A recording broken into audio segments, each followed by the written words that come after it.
Leonardo Caetano, Country Manager da 1190 Esportes, que é a empresa que vende os direitos internacionais de transmissão do Brasileirão. É o convidado do bate-bola dessa semana aqui no Estadão. Tudo bom, Leonardo? Te agradecer por ter aceitado o convite, participar com a gente. Numa semana importante, né, Leonardo? Eu queria começar te perguntando sobre isso, que foram os acordos para mais mercados aqui dentro da América do Sul, né? A gente já tinha, se não me engano, Chile, Peru e Equador, né, num contrato mais fechado anteriormente. E essa semana, Argentina, Uruguai, Colômbia, Bolívia e Paraguai passam a receber jogos do Brasileirão. Queria que você contasse para a gente um pouquinho como foram esses acordos. É isso, a gente já tinha esses mercados que você falou, Chile, Equador, Peru, e agora a gente começou com Argentina, Uruguai, Paraguai, Bolívia e Colômbia.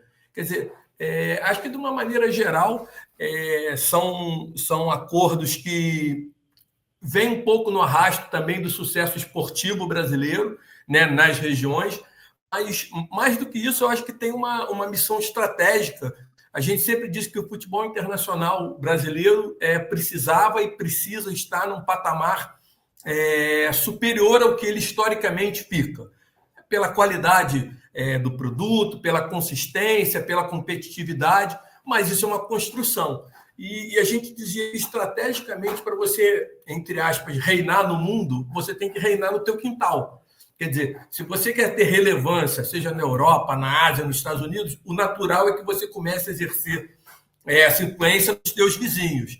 E, de uma certa maneira, é isso que a gente vem construindo com esse país, com essa entrada desse país do Cone Sul, mas também muito carreado pelo desempenho esportivo, atlético dos clubes que geram esse interesse. Eu acho que quando você olha os vetores de interesse a um campeonato, tem obviamente, você receber e mandar jogadores e treinadores. Então, hoje o futebol brasileiro tem essa característica, tem jogadores de todos os times, todos os países praticamente do Cone Sul. Você exerce essa influência, quer dizer, você vira o adversário que vai jogar a Libertadores contra o time local, ou você vai fazer a final numa sequência de finais Então, de uma certa maneira, isso começa a você ganhar relevância em territórios que, naturalmente, para a gente são mais difíceis, porque não são falantes de português, vamos dizer assim. São países que falam espanhol. Então, esse acordo para a gente tem esse peso de, apesar do pouco tempo que a gente tem trabalhado com a propriedade, a gente está conseguindo ganhar o espaço nesse nosso chamado quintal. É engraçado porque tem a Libertadores, né? E os times brasileiros ganharam quase não, todas as últimas edições da Libertadores, com finais entre brasileiros, esse ano de novo. Então, assim, eu acho que o interesse é grande na América do Sul para ver como os times brasileiros estão no próprio campeonato nacional sendo esse domínio, né, Leonardo? Domínio Sim, na América do Sul é totalmente brasileiro. Sim, e eu acho que, de uma certa maneira, gera também um interesse porque essa construção que a gente está tendo hoje, que eu digo, se você gosta de futebol no mundo, e tá bom, você tem uma English Premier League, você tem um campeonato espanhol, mas tirando 3, 4 ligas, não tem um campeonato tão bem organizado, tão competitivo, assim, não tem por que alguém, mesmo um morador da Europa, acompanhar, sei lá, um campeonato ucraniano ou um campeonato suíço, e não acompanhar o Campeonato Brasileiro se o interesse é futebol. Eu entendo, claro, que a influência geográfica pesa muito, às vezes são países que tradicionalmente jogam contra eles, enfim. Mas, do ponto de vista de construção de produto, quer dizer, é um campeonato que ele muda muito pouco sua fórmula.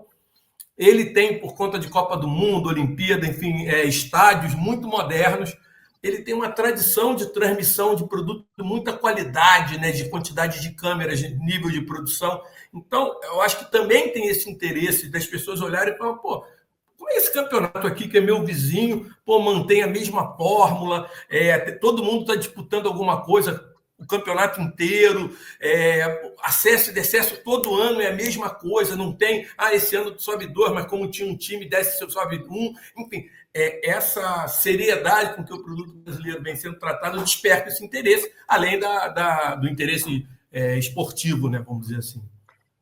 É engraçado até você falar essa questão do manter um calendário, porque a gente aqui no Brasil desce a lenha no calendário, que às vezes tem jogos de data FIFA, como vai ter agora, enfim, até a CBF para o ano que vem na minha visão, fez um calendário melhor, e eu acho que a tendência nos próximos anos melhorar ainda mais.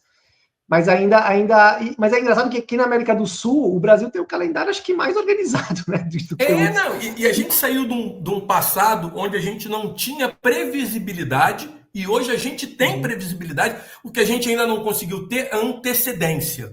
Né? A gente, de fato, ainda não consegue saber como, em muitos lugares, você vai viajar para um país da Europa e você compra com 6 meses de antecedência, sabe a data, o jogo, enfim. Eu acho que a gente vem evoluindo. Mas quando você olha, quando pergunta, você não precisa, se alguém me liga e fala assim, olha, como é o formato do Campeonato Brasileiro? Há 6, 7 anos a gente diz a mesma coisa. É assim, jogam nesses dias, nesses horários. Enfim, de uma maneira geral, sobem tantos, descem tantos, tantos vão para a Sul-Americana, tantos vão para a Libertadores. Que é uma coisa que a gente, se olhar no passado, não tinha isso. Não, esse ano não sei. Ou mesmo as fórmulas, né? Você explicar a fórmula de um campeonato no passado era muito complicado. E não, passam tantos, aí joga o primeiro. Era quase um doutorado jornalista, eu tinha pena, né? O cara tinha que fazer um doutorado por ano para entender aquela competição, como é que funciona. Então, eu acho que isso tudo criam os atrativos, como eu te falei. Você começa a ter jogador de todos os países da América do Sul e de vários lugares do mundo, jogadores relevantes. Você começa a estar na televisão local deles com mais frequência. Toda hora a gente está na final da Libertadores, vai passar em todos os países da América Latina. Toda hora a gente está numa semifinal ou final, está eliminando. Então você começa a ser já não é mais um estranho. Né? Você já fala, pô, não, cara, o Flamengo, o Palmeiras, o Fluminense, o Botafogo, o Atlético Mineiro estão entrando na casa desses argentinos, paraguaios, bolivianos com uma frequência e viram uma preocupação. Da mesma maneira que eu sou torcedor do Fluminense, me preocupo, vou jogar com o São Paulo. Como é que o São Paulo tá? Ele tem essa mesma preocupação. Eles vão jogar com o Flamengo em algum momento, seja na fase de grupo, seja depois. E aí eles querem ver jogar no dia a dia. Então, é uma construção. Eu acho que a gente ainda está começando. Mas a gente já começa a ter o mesmo país com vários takers, né? Com vários parceiros. Então, o cara pega o pique 1, o pique 2, o pique 3, o outro já pega. Então, isso já começa a dar uma dinamizada de falar assim, cara, é consistência. Eu sei que nessa plataforma eu vou ter um jogo do campeonato por rodada. Na outra plataforma eu tenho outro. Isso, de uma certa maneira, constrói uma familiaridade com o campeonato. Olhando um pouquinho, por exemplo, para o mercado. Na Europa, são quantos países hoje que tem o Brasileirão? Então, só para te dar um resumo assim, e aí perdoa, posso ter uma falhinha ou outra, porque os acordos vão acontecendo. A gente hoje tem 62 países, mais ou menos. Então, a gente tem, por grandes territórios, né? Na Rússia, são 15 países da Federação Russa. Aí você tem Portugal, Espanha. Aí você tem nos Balcãs os 7 países dos Balcãs, você tem o que chama MENA, né, que é Middle East, North of Africa, são mais de 17 países, aí tem Estados Unidos, Canadá, os 4 países da United Kingdom, mais Irlanda, aí temos Suíça, Alemanha e Áustria, aí Ucrânia, Israel, Turquia, Coreia do Sul e esses da América do Sul. Então, ao todo, são mais ou menos 62 territórios que hoje podem assistir o Brasileirão. A gente produz português, inglês e espanhol e disponibiliza o som ambiente para alguns países que a gente não teria como produzir. O cara vai narrar em russo ou vai narrar em árabe. Enfim, a gente disponibiliza o conteúdo e eles lá fazem a produção local. Entendi. Quando vocês vão negociar, por exemplo, com o mercado europeu, assim, o que mais gera curiosidade no pessoal lá sobre o campeonato? Ou como vocês vendem? Porque eu imagino que cada mercado a venda, a negociação é diferente, né? O atrativo pode ser diferente. Claro. Para a Europa bastante... é um atrativo, para a África é outro, o mercado dos Estados Unidos é outro. Quais são essas diferenças? Assim? Acho que o pessoal tem bastante curiosidade para saber como é feita essa venda. Assim. Então, se eu fosse categorizar, eu acho assim, os mercados latinos, eles olham a gente como competição, falar, eu quero ver como esses caras que eu vou jogar daqui a um mês, jogam, e acompanhar os seus talentos. Esse argentino que jogava no meu time agora joga lá, enfim, esse uruguaio, como tá? Então, esse é um pouco o mercado latino. Quando você vai para a Europa, eu diria que o grande interesse deles é baseado nas jovens promessas.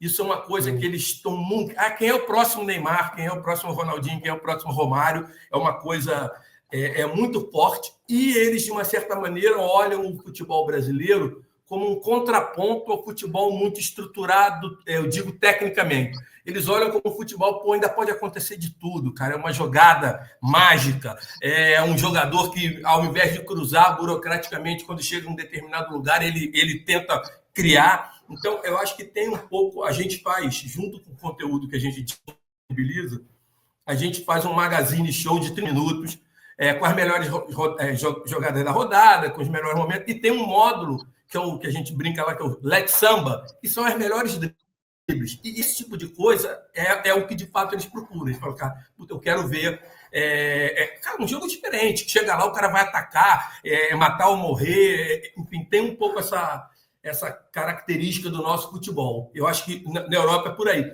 Estados Unidos ainda é um mercado muito embrionário, do ponto de vista de consumo de massa de futebol soccer, né? E eu acho que o grande interesse ali eu diria que são expatriados e descendentes de expatriados matando a saudade, eu não quero ser desagradável, mas de um bom futebol. É aquilo, quando você está nos Estados Unidos, você começa a acompanhar uma liga mais menor, enfim. Aqui você tem, sei lá, 10, 15 times de primeiro nível. Então, eu diria que o gancho é por aí. É ter um futebol de nível internacional, com criatividade. E aí, indo mais para o mundo da Ásia, eu diria que eles querem consumir Brasil, a marca Brasil. Acho que o japonês, o chinês, do modo geral, existe essa associação entre seleção brasileira e a qualidade do Brasil e a mística do Brasil com o Campeonato Brasileiro. Então, esse é um pouco, eu diria, as diferenças dos grandes mercados. Nos Estados Unidos e no Canadá, recentemente fecharam uns acordos com influenciadores, né? Para poder fazer essa transmissão por meio de influenciadores. Como que tá isso aí? Tá dando certo? Enfim, acho que é até algo inovador, assim, né? Tá. Eu diria que a gente fez um silão, né? Porque é uma plataforma, chama CSN, Creator Sports Network. É uma plataforma que também é nova e ela tem uma lógica de transmissão muito diferente, porque ela convida influenciadores e ela tem parceiros influenciadores para fazer a transmissão, só que dentro do formato que esses influenciadores estão acostumados a fazer. Então, ela não tem uma abordagem tradicional. Vou ter um comentarista, um narrador, um comentarista, e aí... Não, muitos vão fazer react, o jogo vai passar e eles vão reagir ao que eles estão vendo. Outros já têm uma transmissão um pouco mais tradicional, com convidados. Então, eu diria que a gente está nessa curva de aprendizado, de fazer, entender como é a produção para esse tipo de plataforma, de canal, e aí ir melhorando a partir dali. A gente agora já começa a ter uns influenciadores de mais relevância, como Box to Box, gente que já entende mais daquele conteúdo em específico, mas eu acho que a grande vantagem dessa tentativa e desse novo approach é que você traz audiências que naturalmente não seriam tuas audiências. Porque na hora que você pega um influenciador que ele tem, sei lá, 10 milhões de seguidores, falando sobre qualquer coisa, e aí ele vai fazer futebol, ele traz esses 10 milhões para aquilo ali. Claro que alguma parte não vai se identificar e vai falar, hoje não me interessa muito ver o que o Marcel vai fazer, mas muitos ficam ali por causa do Marcel e acabam criando esse hábito de consumo do futebol brasileiro, né? Não, entendi. Não. E é mais ou menos o que o Cazé fez muito tempo aqui, né? E ainda faz, né, na Cazé TV, eles mantêm ali, apesar de hoje eles transmitem os maiores eventos do mundo, mas mantém o React ali durante o jogo. E até esse estilo mais descontraído de sair um pouco dessa lógica de você saber tudo, né? Você sabe o que está acontecendo, você tem um jornalista e lá não, o cara está na dúvida junto com a audiência, né? Acontece uma coisa fora, ele também não sabe, ele não tem vergonha de dizer, não sei o que está acontecendo, o que aconteceu? E ali o chat interage, cada um diz uma coisa, enfim, é uma nova abordagem para o conteúdo, mas que de forma, eu acho teste, é importante a gente estar nesses novos conteúdos. E não só lá, a gente vai estar também em alguns países fora dos Estados Unidos também com essa mesma lógica em breve. Quais são? Quais são? Pode falar já? Não, eu acho que a gente vai estar fazendo nesses países do Cone Sul, Argentina, com influenciadores também fazendo testes nesse formato. Muito em breve, acho que a gente volta para falar um pouco mais, e aí já com detalhado. Mas de uma certa maneira, a mudança do calendário que você comentou no início, e que eu também considero positiva, ela está criando um momentum diferente, porque normalmente a gente tinha o Campeonato Brasileiro, parava 3 meses, 4 meses, isso tirava um pouco da atenção, e aí depois começava de novo. Agora a gente está, praticamente faltam, sei lá, 6 rodadas para o final do ano, e a gente continua com interesse de novos players, porque o cara sabe que ele vai depois parar um mesinho e já vai começar de novo. Então a gente está testando coisas no final de 25, mas já olhando 26. Então, essa foi uma característica interessante que a gente não tinha. Normalmente, essa época do ano já era uma época muito morta do ponto de vista de interesse comercial, porque o cara já está faltando 6 rodadas, agora vai demorar 3 meses para começar, e essa nova agenda criou esse momentum aí. Momento, né? E a gente ouve muito também, Leonardo, ouvia muito, né? A questão dos próprios clubes falavam: olha, os direitos internacionais não é algo que dá muito dinheiro para os clubes, ainda é uma venda um pouco abaixo, enfim, claro, comparado com os direitos aqui dentro do Brasil e tal. E os clubes até estão unidos nessa venda, né? É uma venda conjunta das duas ligas, né? Com exceção do Flamengo que não fechou. Essa questão comercial. Oi? Como? Que ainda não está, né? Vamos. Que ainda não está. Sem pensar positivo. Essa questão, tá negociando com o Flamengo? Vocês estão conversando com o Flamengo ou não? Eu acho que a gente sempre é muito próximo de todos os clubes, o Flamengo não é diferente disso. Eu acho que o Flamengo agora está com outras prioridades internas, enfim, então a gente não está falando desse tema, mas já falamos e vamos voltar a falar com eles com certeza. Mas falando questão comercial, hoje está melhor do que... Eu sei que você não pode falar valores, questões contratuais, mas hoje essa questão financeira está melhor do que alguns anos atrás? Assim, o Brasileirão está valendo mais, assim, digamos assim? Ou ainda tem que se trabalhar muito nisso? Não, eu acho que é um desafio grande, principalmente porque esse é um trabalho de consistência. E ele é um trabalho que você meio tem que equilibrar entre distribuição e receita. Se você for atrás só da receita, você não vai conseguir distribuição e você vai ficar, entre aspas, ancorado com aquela receita o resto da vida. Porque você vai, eu quero saber de dinheiro, eu não quero... E aqui é um trabalho de você colocar abrir mão de um pouco de dinheiro no curto prazo, mas para estar numa janela que é mais relevante, mais importante, e aí manter o contrato por vários anos para você poder, na renovação, falar, cara, olha, já funcionou, vamos subir. Então, infelizmente, a gente teve uma quebra o direito internacional está com um grupo, depois passa para outro grupo, e, de uma certa maneira, isso gera, a gente, de fato, começou há 4 meses agora, vamos dizer assim, não é do zero, mas bem início, né, cara? Então, eu acho que, eu diria que, do ponto de vista de distribuição, a gente vai conseguir mais rapidamente dar esse passo, e a construção da parte de receita é mais longa, principalmente porque eu acho que a gente está num momento de acomodação do mercado do modo geral. Quer dizer, com a saída dos players mais tradicionais, então antigamente você tinha, sei lá, você ia vender a América Latina é um canal, é ESPN, e você vende, acabou, e você não olha mais aquele contrato por 5 anos, 6 anos, sei lá.